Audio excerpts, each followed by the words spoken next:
Estimados estudiantes, bienvenidos a esta aula virtual correspondiente al curso de termodinámica química. Bien, como sé que muchos de ustedes no están familiarizados con la termodinámica ni los conceptos que están asociados a ella, les voy a dar un breve panorama sobre los contenidos y los conceptos que vamos a desarrollar en el transcurso de la materia. Bien, el primer contenido que vamos a abordar es la primera ley de la termodinámica. Con la primera ley de la termodinámica se pretende evaluar las transformaciones energéticas de calor en trabajo mecánico que sufre un determinado sistema al pasar desde un estado de equilibrio 1 hacia un estado de equilibrio 2. Los tipos de sistemas que vamos a analizar con la primera ley de la termodinámica son sistemas de tipo abierto, sistemas de tipo cerrado y sistemas de tipo semiabierto o semicerrado. Bien, una vez concluido el análisis de la primera ley de la termodinámica, pasamos al estudio de la segunda ley de la termodinámica. La segunda ley de la termodinámica surge con el estudio de una nueva variable intensiva que se denomina entropía. La entropía es una variable intensiva que está asociada con el desorden molecular de un sistema y pues esta variable nos permite evaluar si un proceso es factible en la realidad o no lo es decir, si el proceso puede llevarse a cabo termodinámicamente en la realidad o no. Bien, posteriormente que concluyamos el estudio de la entropía con la segunda ley de la termodinámica, el siguiente tema de estudio es las ecuaciones de estado. Las ecuaciones de estado es importante emplearlas porque generalmente los ingenieros podemos encontrarnos con procesos que operan a altas presiones. Entonces, si el fluido de trabajo es un gas o un vapor, sabemos que a altas presiones no se satisface la ley del gas ideal, P por B igual a N por R por T. Entonces es necesario introducir un factor de corrección a esta ecuación de estado del gas ideal que se conoce como factor de compresibilidad. En esta sección de la materia nos centraremos en evaluar ecuaciones que permiten calcular el factor de compresibilidad y por ende corregir las desviaciones del gas, del comportamiento del gas con respecto al como si el gas se comportase de manera ideal.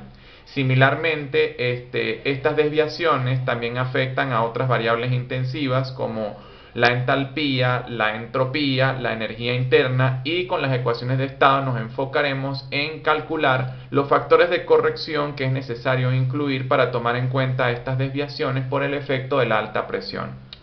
Bien, una vez que concluyamos esta sección, nuestro interés se centrará en la termodinámica del equilibrio de fases.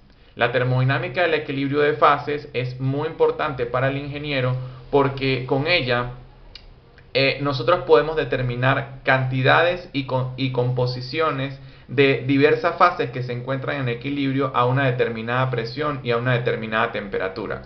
¿Cómo vamos a hacer esto? Bien, comenzaremos partiendo de una variable que se denomina potencial químico. El potencial químico teóricamente es el potencial que tiene una molécula para pasar de la fase líquida hacia la fase vapor.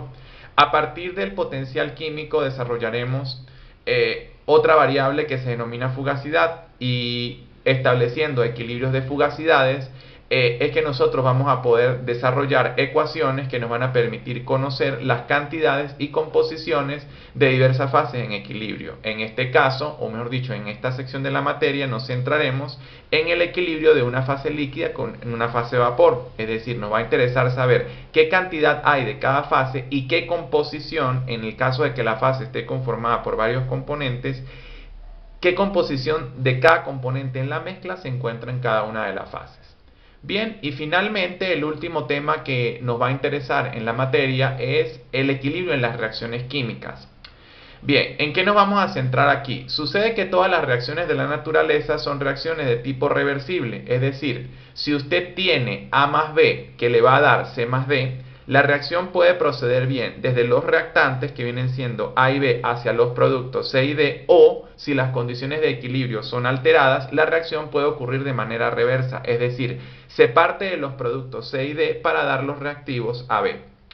Bien, lo que quiero que se vea en esta sección es que el estado de equilibrio, es decir, el estado que me va a decir a mí qué cantidad de componentes se encuentra a una determinada presión y a una determinada temperatura, va a estar dado por una variable que se llama la constante de equilibrio. Bien, Sucede que las cantidades de las especies al equilibrio pueden expresarse en términos de una variable llamada grado de avance de la reacción.